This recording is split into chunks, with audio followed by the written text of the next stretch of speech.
There's some things in life that are out of your control and that you just can't change, and that you have to live with. The choice you have is to give up or get going. Are you going to believe in yourself, or are you going to believe in everyone else? I began to believe in myself. The first thing I had to do was accept myself before allowing anyone else to accept me.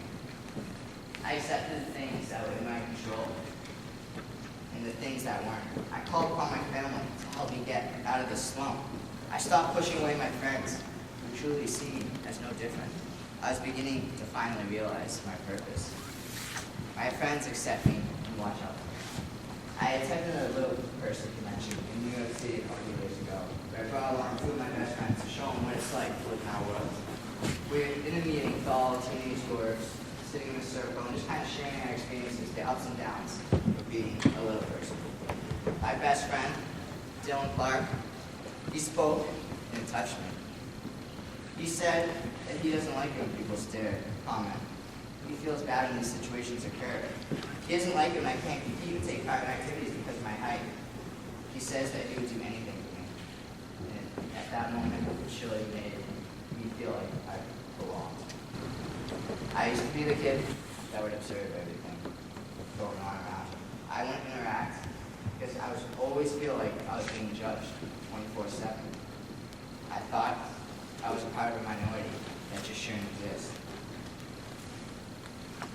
I always thought that if you were tall, you'd fall, and if you were small, you'd fall.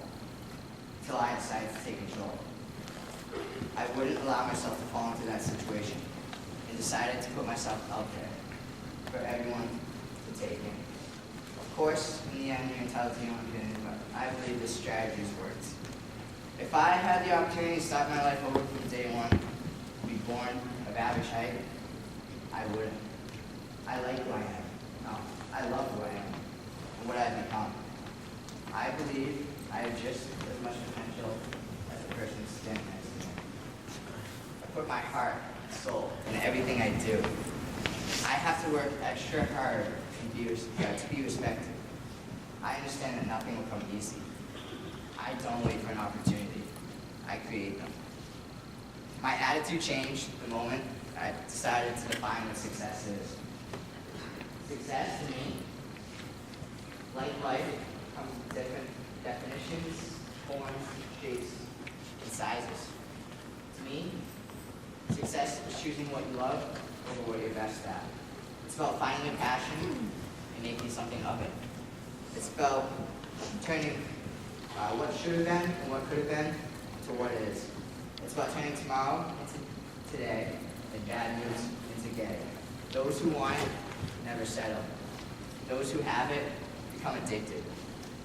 You would think, because I live a life from a different perspective than most, that I would have so many stories to share, so many opinions on everything. Well, I don't. My life is pretty normal.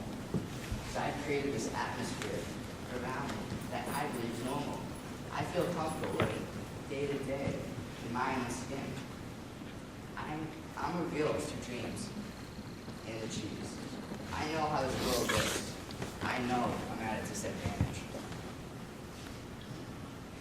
I have to create my own opportunities out of nothing because I know I'm not the first in line to be the only one. This world isn't always fair. The sooner you realize it, the better off you'll be. The doctor, the educational books, the critics, they all told my parents that I'd never be able to ride a bike, play sports competitively, or just live a normal life. Well, check, and check. Once my parents were told this, the first thing they bought me was a little blue bike. I was told I couldn't ride a bike because of my short limbs, that they wouldn't be able to reach the handlebars, and that my legs wouldn't be able to reach the pedals. Well, we solved that problem by duct taping wooden blocks to the pedals and lowering the seat, and we purchased a hockey helmet just in case of the spills that I was definitely about to take. I played soccer, baseball, hockey, golf, all competitively. I retired from them all at a very young age because of safety reasons. I found my passion though through one of these activities, hockey. And I found various ways to stay involved with the game, all the way up to the college level. I've never worried about being the next Sidney Crosby, Alex Ovechkin, Tiger Woods. I'm only worried about being the first great me. In high school, I returned home one day with a report card that I wasn't too proud of, and neither was my dad. He kind of sat me down and gave me the old educational talk, and he told me that my education has to be the most important priority in my life. He told me that I would never be hired to dig a hole. That if I was to be hired, it'd be because I'd have to think of ways of how to dig that hole, how to make that hole look different than the rest. That my mind will be my greatest gift, and my strength will come from my heart. I sat there, and that was the moment when I finally realized why we have 2 ears and 1 mouth, so we listen more and talk less. My approach has to be different. I have to think differently than everyone else. I can't afford to crack my head again, because it's my greatest asset. I learn something new every day. I hope to keep learning for as long as I can. The moment we become old is the moment we start learning. My father wants me to be a teacher. I just want to be one. You are your best teacher. You're your best student. We truly can be whoever and whatever we want to be. Doing what other people expect you to do is no guarantee to happiness. Create your own path, even if it's hard for others to follow and accept. Would you guys all want to be my friend? Yes. Of course you would. Well, why? Because you like who I am. Because it's not how I look. When you see me, when you first saw me, you guys all felt sorry, I'm sure. Do you feel sorry for me now? Yes. No. Yes. Why? Because you like who I am. What? Don't you remember that I'm 22 years old and I'm 4 feet tall?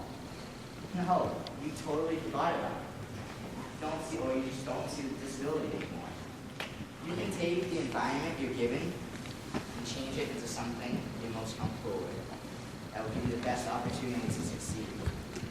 I do believe the people you surround yourself with have a big role in who you are and your value as a person in the future. Be as valuable as you can. Be worth something one day. Sell yourself to the highest bidders, the ones who want you and need you in their lives the most. Today, I challenge the 6th grade class. Go out, make a new friend. This class should have a friend for everyone. Start a conversation with someone you normally wouldn't talk to. I'm sure, I promise they'll surprise you. Give people time, especially when they're giving you theirs. Today, I came here so you could remember my smile. Remember not what you saw, but what you heard. Every time someone puts you down, take it upon yourself to pick someone else back up.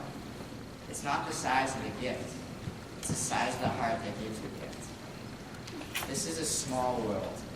There's room for all of us, though. It just takes us a little time to find our place. I'm the first in my family to experience a lot of things. I'm one of a handful of little people in New Hampshire. I'm one in 2 handfuls of little people in New England.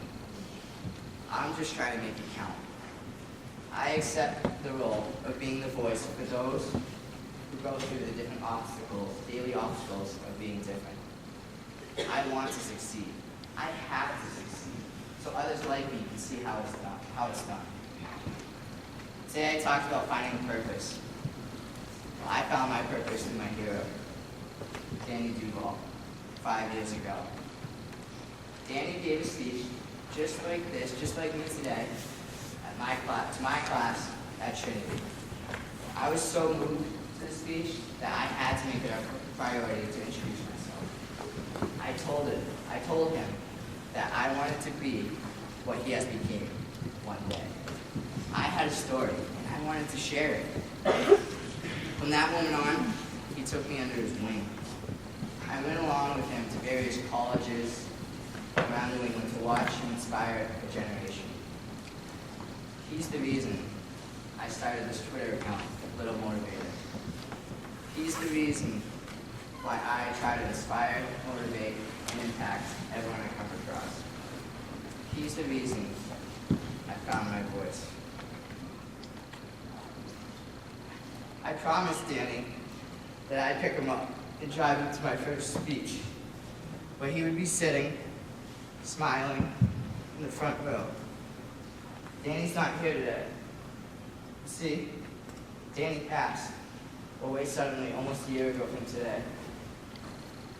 No word can appropriately put into perspective the meaning he's had in my life. Danny gave his first and last speech standing in this very spot, at this very school, in this very gym. Today means more to me than any tear shed, laughter had, or smile shared. Today, I can finally say with great pride that I'm a product of Dan Duval. Today was dedicated to you, okay? Thank you.